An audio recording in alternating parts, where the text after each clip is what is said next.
So I have a wide variety of news that I'm going to cover in this video about the Appalachian Trail, specifically all the fastest known time attempts. We have updates on those.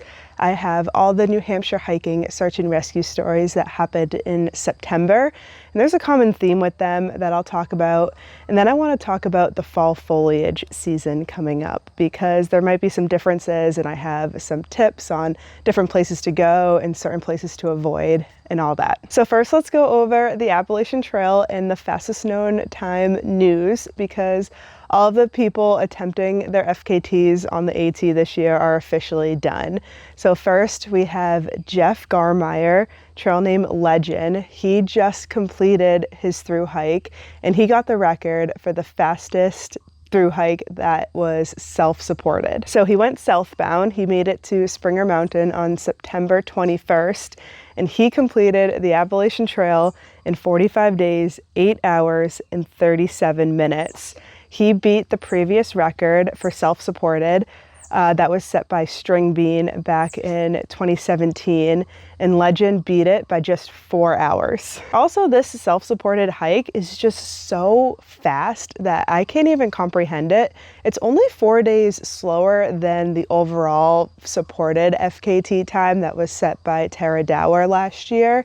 And the difference is incredible. Like the amount of help that and crew that Tara Dower had and the amount of help that Jeff Garmeyer didn't have. Like he was out there on his own, sending himself resupplies, no trail magic, no help, no rides. Like these are two totally different hikes.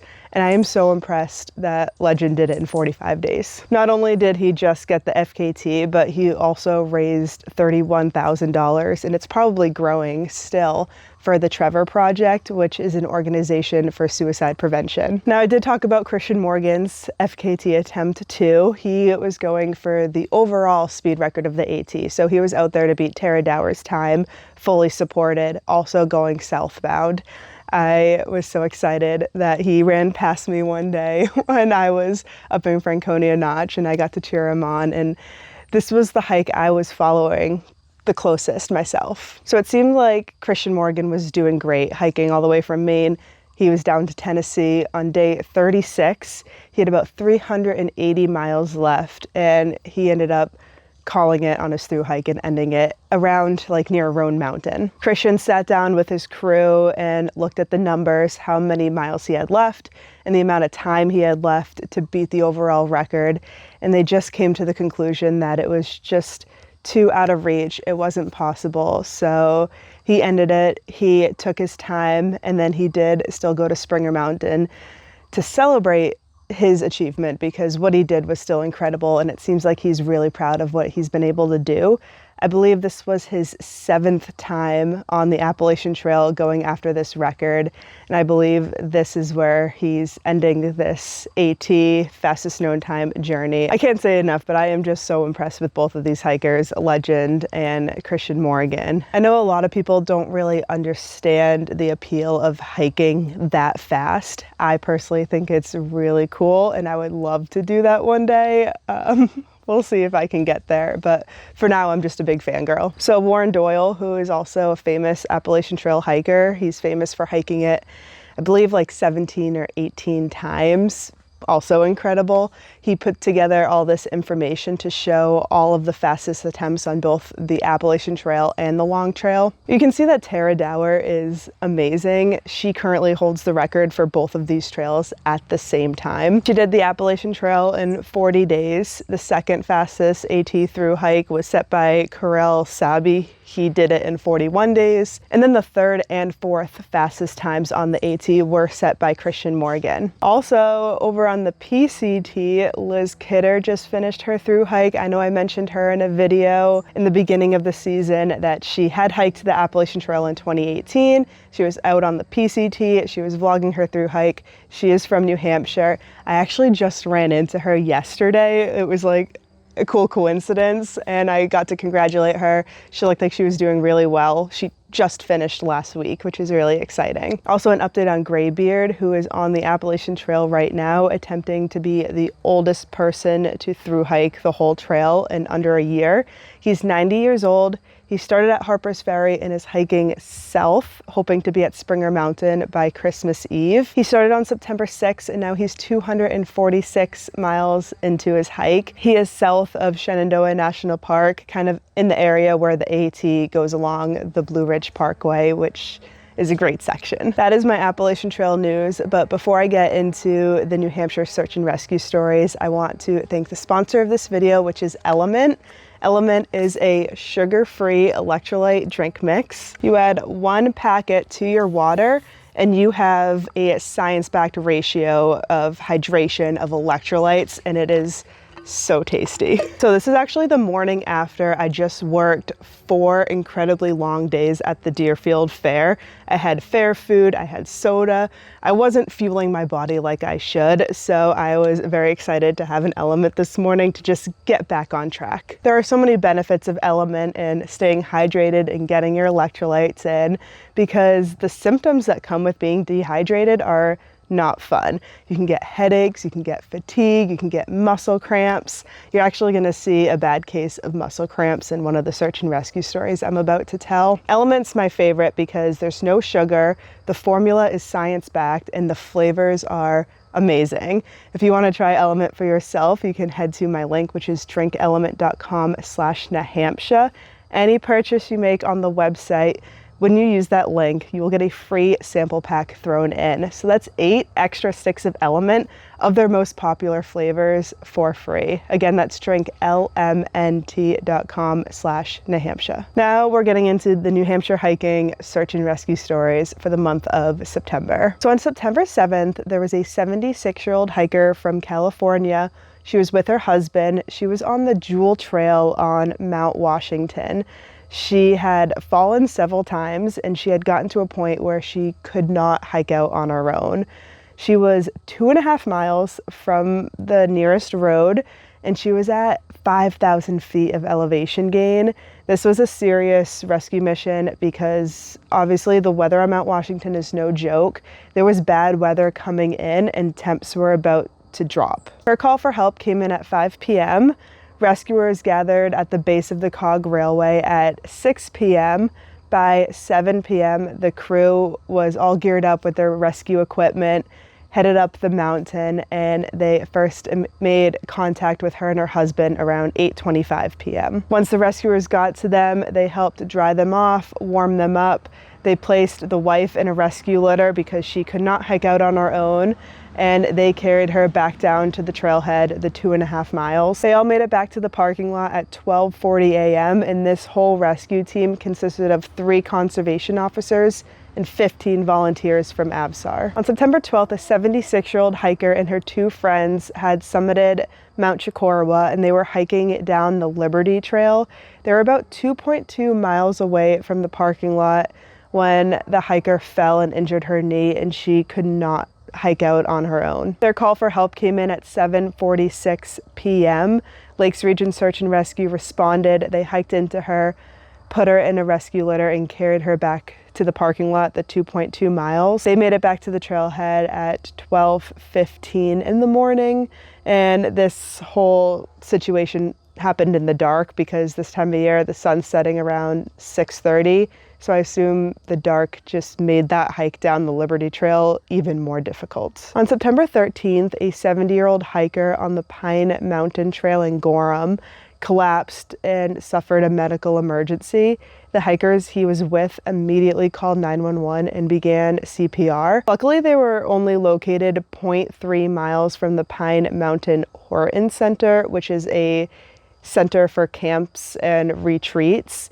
So people in his hiking party were able to run and grab an AED device. The call for help came in at 9:15 in the morning, and by 9:50 it was reported that the hiker was thankfully resuscitated and had semi-regained consciousness. By 10 a.m., first responders arrived on the scene. They were able to carry him down to an ambulance, which brought him to the Gorham Airport, where he was life-flighted to a medical center in Maine. On September 17th, there was a 71-year-old hiker on the Sugarloaf Trail in Bethlehem.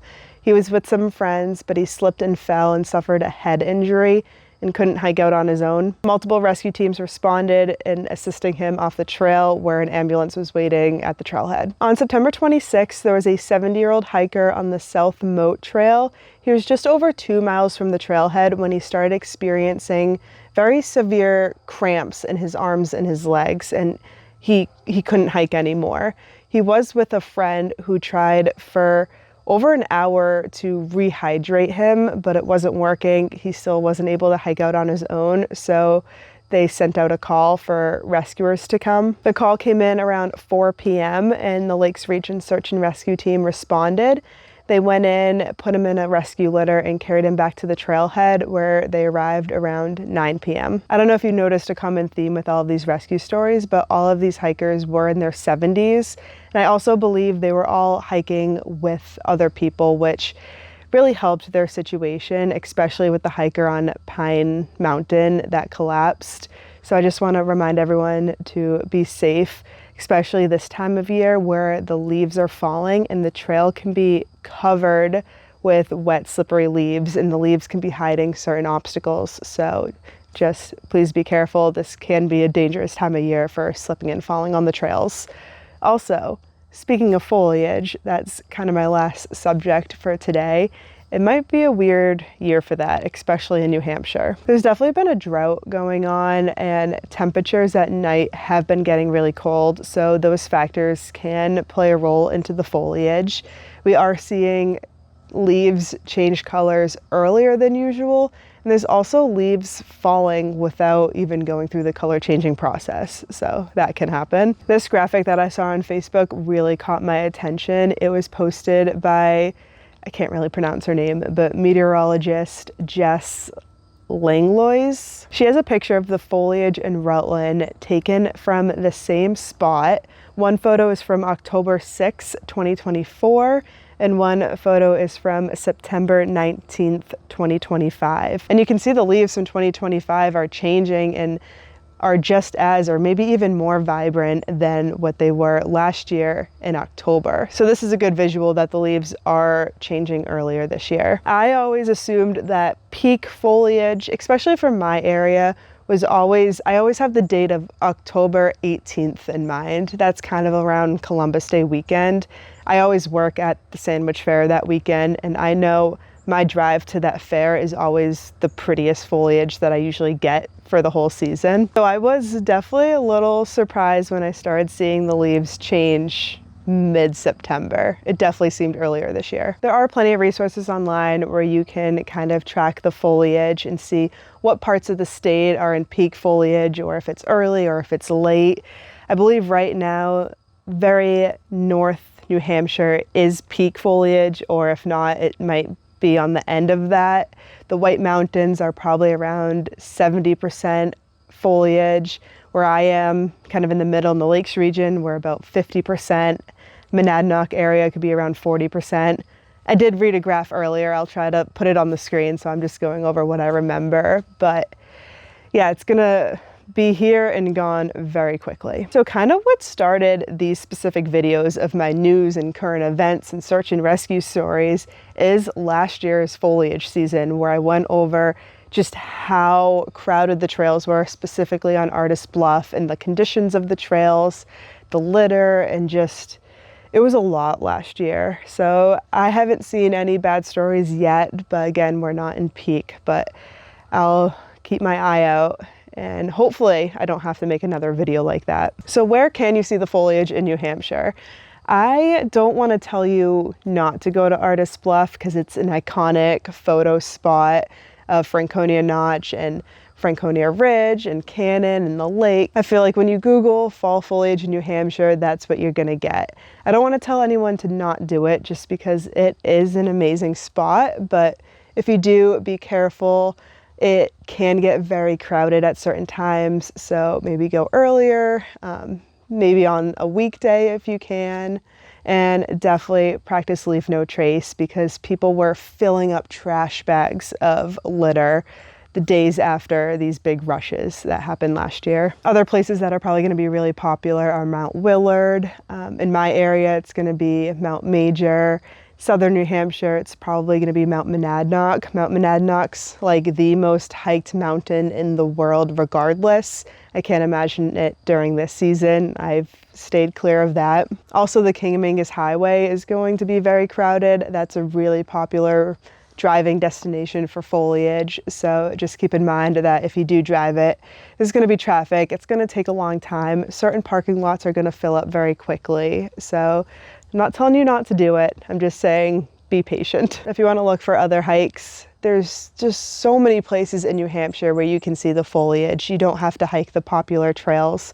You can look at other hiking lists like the 52 with a view, the 100 highest, local lists like the Lakes Region Conservation Trust, the Castle in the Clouds. All of New Hampshire is going to be really pretty. So anywhere where you can see the trees, you can see the foliage. And my personal favorite, a couple seasons ago, I saw the best foliage driving down the dirt road leading to the trailhead of Mount Kerrigan. I believe it was Sawyer River Road. It was gorgeous. And I just got out of my car and was walking down the dirt road. And that, for me, was better than the drives through Franconia or Crawford Notch. And obviously the summit, when I hiked Mount Kerrigan, it was gorgeous. But at that time, the leaves were more vibrant in the parking lot than they were at the summit. I am a little bummed to be missing out on foliage season this year. My knee is still locked in a brace from my knee surgery 3 weeks ago. Thanks for watching this video, and I hope everyone has a great fall hiking season and take in the view for me and take pictures for me and have a really good time. Thanks for watching, and I'll see you in the next one. Bye.